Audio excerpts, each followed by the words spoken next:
Welcome to Ali's tutorial. In this video we are going to learn about past perfect continuous tense. তো viewers যারা আগের টেন্সের ভিডিওগুলো দেখোনি তাদেরকে রিকোয়েস্ট করছি আমাদের চ্যানেলে আগের টেন্সের ভিডিওগুলো রয়েছে সেই ভিডিওগুলো দেখেছো তাহলে এই টেন্সটি বুঝতে খুব সুবিধা হবে। আর যদি ভিডিওগুলো ভালো লেগে থাকে তাহলে অবশ্যই চ্যানেলটি সাবস্ক্রাইব করো এবং শেয়ার করতে কৃপণতা করো না।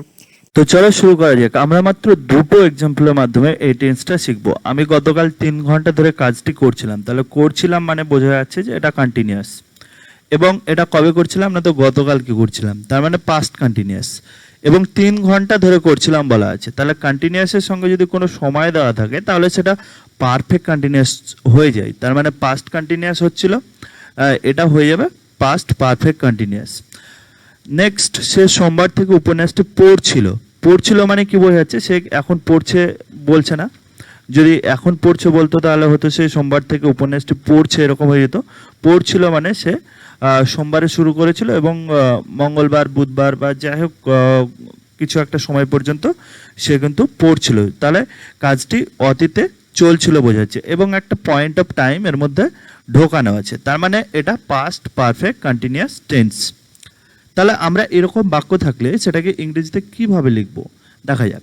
তো আমরা এরকম বাক্য থাকলে প্রথমে সাবজেক্ট লিখে দেবো আই, এখানে আমি আছে সেহেতু আই, তারপরে হ্যাড বিন ডুইং মানে করছিল, দ্য ওয়ার্ক কাজটি ইয়েস্টারডে গতদিন, ফর 3 আওয়ার্স সে 3 ঘন্টা ধরে গতদিন কাজটি করছিল, সে সোমবার থেকে উপন্যাসটি পড়ছিল। এরকম থাকলে আমরা লিখব he had been reading the novel since Monday, সে সোমবার থেকে উপন্যাসটি পড়ছিল।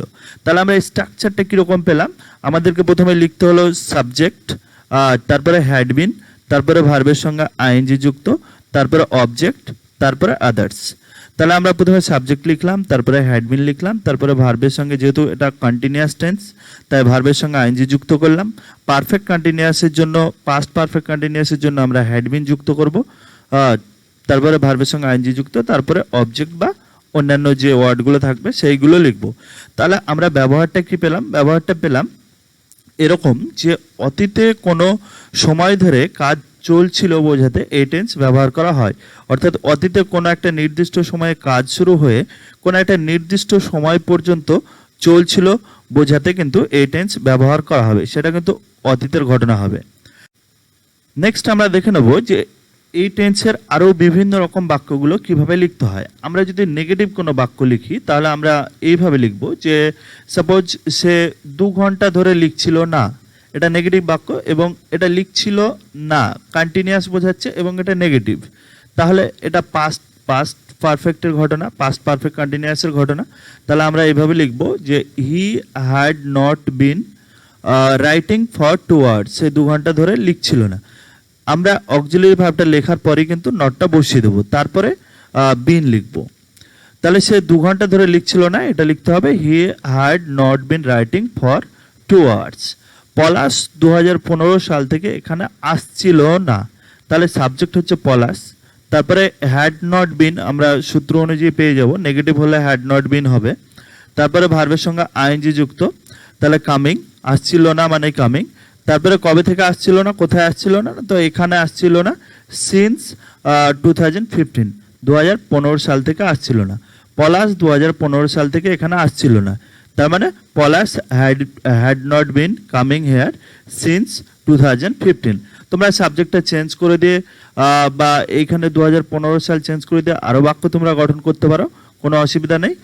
যদি ইন্টারোগেটিভ করো তাহলে কি করবে, ইন্টারোগেটিভ হলে বাংলা বাক্যগুলো এরকম করতে হবে যে সে কি 2 ঘন্টা ধরে লিখছিল, তখন আমরা ইংরেজিতে লিখবো, অক্সিলারি ভার্বটা আগে লিখে দেবো, had he been writing for 2 hours, সে কি 2 ঘন্টা ধরে লিখছিল। সিম্পল একটা ব্যাপার যে আমাদের যে অক্সিলারি ভার্বটা এখানে বসছিল সাবজেক্টের পরে সেইটাকে আমরা কি করব আগে লিখে দেবো। এই সিম্পল একটা ট্রিক ব্যবহার করলেই কিন্তু হবে। নেক্সট, পলাশ কি 2015 সাল থেকে এখানে আসছিল, had Palash bin coming here since 2015। Interrogative negative sentence করলে কিভাবে লিখবে, সে কি 2 ঘন্টা ধরে লিখছিল না এরকম বাংলায় হবে, এবং সেটা যখন ইংরেজিতে ট্রান্সলেশন হবে তাহলে স্বাভাবিকভাবে যেহেতু এটা ইন্টারোগেটিভ সেন্টেন্স তাই অক্সিলারি ভার্ব আগে হয়ে যাবে, had he not been writing for 2 hours. আশা করছি বোঝা গেছে। নেক্সট এক্সাম্পল, পলাশ কি 2015 সাল থেকে এখানে আসছিল না, had not Palash bin coming here since 2015। তাহলে দেখো সূত্র অনুযায়ী লিখলেই কিন্তু হয়ে যাবে। আমরা নেগেটিভ ইন্টারোগেটিভ সেন্টেন্স যেহেতু হ্যাডটা আগে লিখলাম, নেগেটিভের জন্য নট, যেহেতু সাবজেক্টটা নাউন তাই নটটা আগে হয়ে যাবে। তারপরে যে আমাদের অক্সিলারি ভার্ব আর একটা বি ভার্বের থার্ড ফর্ম লাগে সেটা বসালাম। তারপরে ভার্বের সঙ্গে আইএনজি যুক্ত, তারপরে অবজেক্ট বা আদার্স। তাহলে আশা করছি বোঝা গেছে। আরো কিছু এক্সাম্পল এখানে দেওয়া আছে। She had been waiting for you since Tuesday. সে মঙ্গলবার থেকে তোমার জন্য অপেক্ষা করছিল।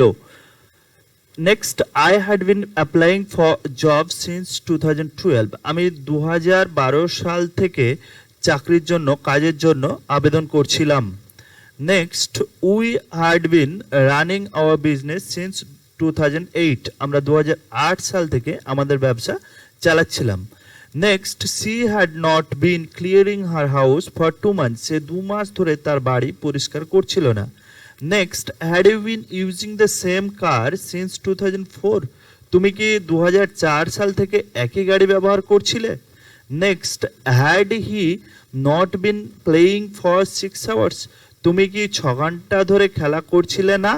তাহলে দেখতে পাচ্ছ যে যেগুলো ইন্টারোগেটিভ সেন্টেন্স আছে সেগুলোতে অবশ্যই হ্যাড আগে চলে এসছে, এবং যেগুলো অ্যাসার্টিভ সেন্টেন্স সেগুলো সাবজেক্ট দিয়েই লেখা হয়েছে।